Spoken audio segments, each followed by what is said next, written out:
Hi everyone, and welcome back to the Motorgraph World channel. My name is Mari. Today, as you can see next to me, is the all-new Kona Electric. So Hyundai Motor Company has been very focused on releasing all of their EVs. So today we're going to take a look at the exterior, the interior, and how well it drives on the road, but for an extended period of time. So we'll be able to see the total mileage of the car. So let's take a closer look.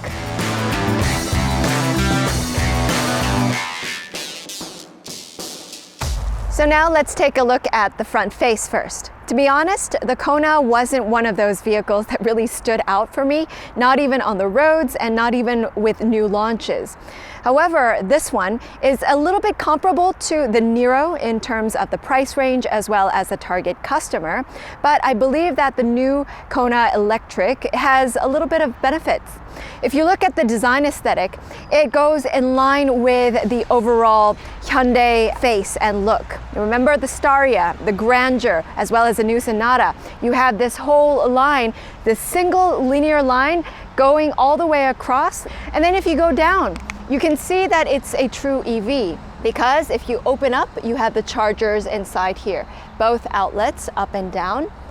And then you further go down and you have the blue license plates for the EV and then the simplified grille. I did not like a lot of the EV grills because they looked a lot fake. However, this one I think works for the car as well as in terms of overall design. Doesn't this car kind of remind you of a certain vehicle within the Hyundai lineup?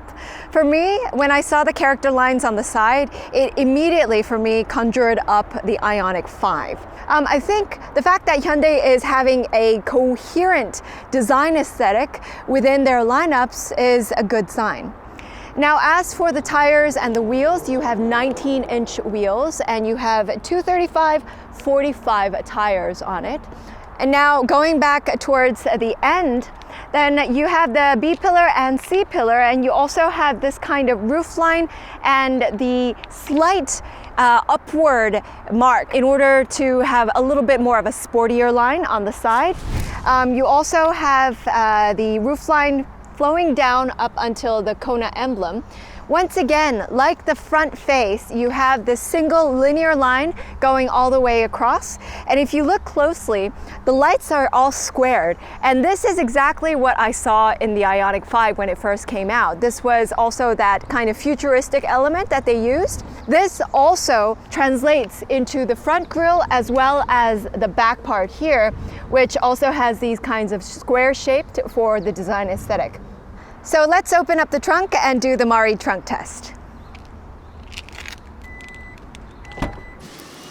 So I was pleasantly surprised at how quite big and spacious the trunk was compared to other maybe similar models.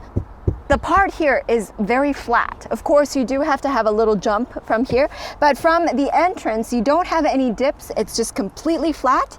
Of course, you could take this off if you want the above space to be a little bit more with height. But even with myself, I can sit with all of my legs spread out comfortably, and it just fits right. And as for the depth, of course, if you actually fold up the second row seats, you'll have more space. But even with this, even without folding them up, comparably to the size of the vehicle, I think that you have a lot of space within the trunk. And as you would expect from an EV, you also have the frunk, which is not that large, but still you could pack in some shoes, some outdoor gear, small things that would fit in. I think that you would find quite convenient. So now I'm in the driver's seat and I'm pleasantly surprised because the previous version of the Kona, even in the photography, the interior as well as the overall look and aesthetics of the car were really not up to par.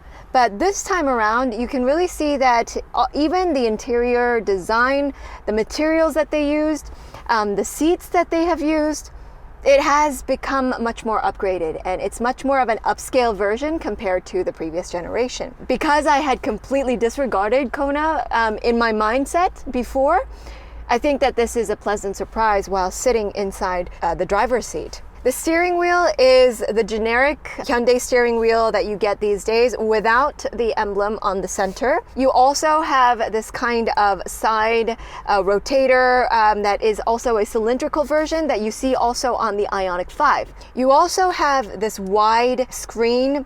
One thing that I did notice is that a lot of the Hyundai models these days have the fingerprint bioscanning. Here, they don't have the biometric scan. But for this one, they just want you to use it as maybe like a board for your photos that you can attach it on. And now inside, you also have these details. This isn't completely metal, but it looks as if it is, and it has a metal finishing as well. So this gives it a more of a premium luxury look, considering that this car is one of the reasonably priced models. But still, they thought about what goes into the material and the interior design. The center console is down a little bit lower, which gives you a lot of room to navigate. So with the passenger seat and the driver's seat, there's a lot of room in between the two. One thing I really do like about this car is the seats. The seats are super comfortable. First of all, for the driver's seat as well. They have a lot of cushion. I mean, it's not a sporty drive, so you want the seats to be comfortable.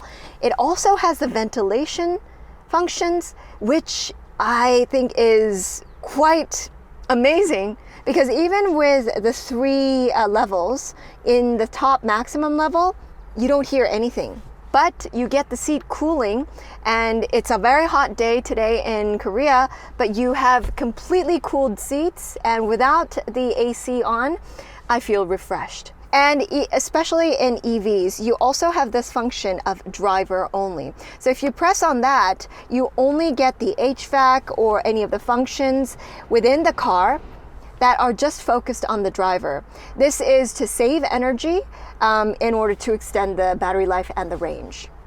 One of the key benefits of this car as well is, although it's a small compact car, you have a lot of storage space. The wide center console where you can store a lot of your stuff. You also have storage within the door trims, and they're not just small openings, they're actually large enough for you to store water bottles, coffee cups, as well as other things on the side. You also have this kind of ledge right here where you can make use of it for the passenger when you're on the drive. You also have this glove box, which is quite deep enough. I think about 2 will go in easily. One other upgrade that they have made to the all-new Kona Electric is the head-up display. So the previous version of the Kona had the combiner type, where you had the plastic sticking up in the front, which for me creates a big hindrance and a big challenge, because it's not a clear line of sight. However, this one is a true and veritable head-up display, so we'll be able to test that on the road. And lastly, I think one shortfall of the Kona Electric is the sunroof. This is just the normal size of the sunroof. It would have been nice if they could have extended it to have a panoramic sunroof, but for now, it's only half the size. So now I'm in the second row seats, and of course, they're very comfortable as the front row seats as well. And as with any other EV, you do not have a center tunnel. So it's completely flat, and you'll be able to make use of the center seat as well. And one more additional aspect of the all-new Kona Electric is that they have enlarged or extended their wheelbase. It's currently 2,660 millimeters. So that gives you more space for your leg room. Before, the previous version was a little bit cramped in the second row seats. However, noting that I am one of the smaller girls, 162 centimeters, the headroom isn't that big. Of course, you have this slight bump that goes up so that you are provided with a little bit more headroom, but the overall proportions of the car from top to bottom is that the bottom part is a little bit wider and the top part is a little bit more smaller. That's why even for the front windows, I felt that it was a bit narrow. The same goes for the second row windows for the passengers as well as the headroom. And for the second row seats, you do have 2 levels of the incline. This is further back if you want a more comfortable ride. And if you don't, if you just want to sit upright, that is what you have for the second level. And another benefit of Hyundai EV cars is the V2L function. So you can actually bring on your laptop, your phone charger, and use the electricity coming from the car to charge your electronic devices. Not only that, but you also have the C-type ports, 2 of them for the back seat. You also have some for the front passenger and driver as well. So you have plenty of charging options. And of course, if you're not using the center seat, then you have a comfortable ride with 2 cup holders and an armrest that folds down. So now I'm in the driver's seat and starting off on the highway. So at the moment, we have on the screen how much battery life is left on the car. It's 90%.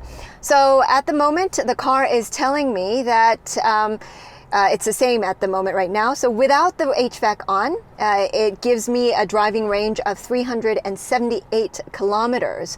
Of course, when we start off on the road and because it's a hot day, if we turn on the AC, I'm sure that this figure will go down a little bit. Before, when we had the AC on, it was around 330 kilometers. There is a difference of maybe 40 to 50 kilometers, depending on how much HVAC and AC I actually use.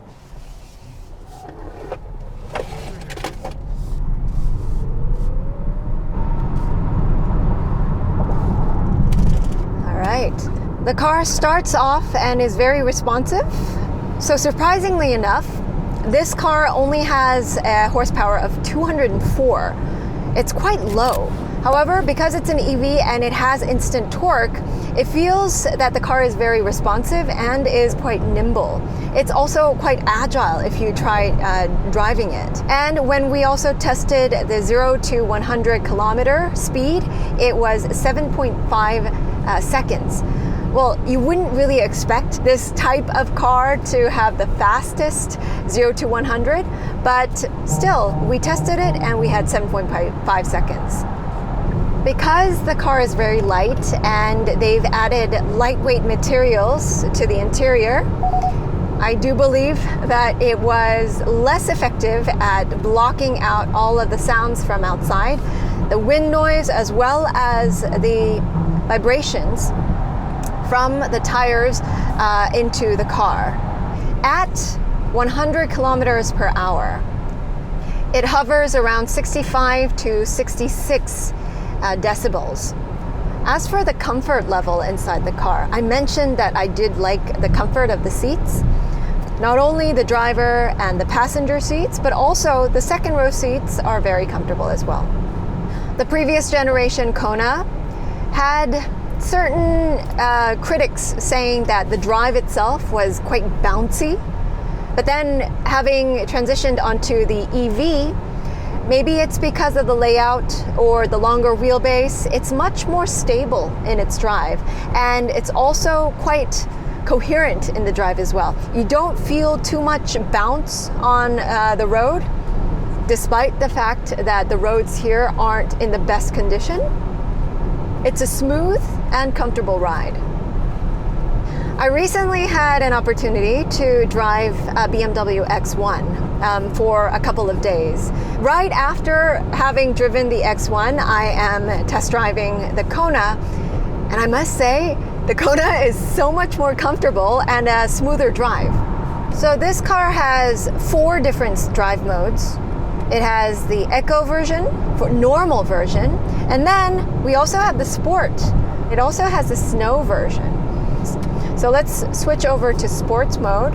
The overall drive and the power of the torque, there's not that much difference that you can actually feel. maybe a little bit of a better response, but it's not drastic. One thing that's more apparent is actually the handling or the steering wheel. The steering wheel immediately becomes a bit more rigid, so it's better fit for the sports mode drive. So the drive modes each have their own color on the screen, and you also have the ambient lights, or the color of the ambient lights, that follow along with the color of the drive modes. So if I change to snow, then it also changes again. To echo, it changes to green. Normal, it changes to blue.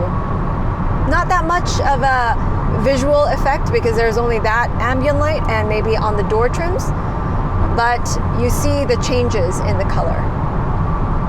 This one has the Highway Driving Assistance 2, which is the second or the more advanced level. But mind you, I thought that the previous driving assistance controls were also very efficient and effective. And I'm not feeling that there is so much of a difference at the moment, but apparently this one controls better even on the curves and the turns. So now we have stopped, and we started off at 90% with the battery life of the EV. It says that we still have about 251 kilometers that we can go with HVAC, with the AC running. If we turn it off, it immediately jumps up to 268 kilometers. And as for the overall mileage, or the EV mileage that we have, we've traveled a distance of 73 kilometers or so, about 45 minutes up on the highway, and it's giving me 5.2 kilometers per kilowatt hour. So in terms of the efficiency of the vehicle, I've actually driven with the sports mode on and then changing it, driving fast and then slowing it down. So it wasn't the absolute efficiency driving mode, but nevertheless, you still have a lot of range and it gives you the confidence of driving even further. So what did you think about our review? Personally, I was a little bit skeptical at first because I'm not so into BEVs or BEVs. However, if you're thinking about a full electric battery vehicle, then I think the Kona would be a great option for you. Tell us your comments down below and remember to click subscribe. With that, I'll see you next time.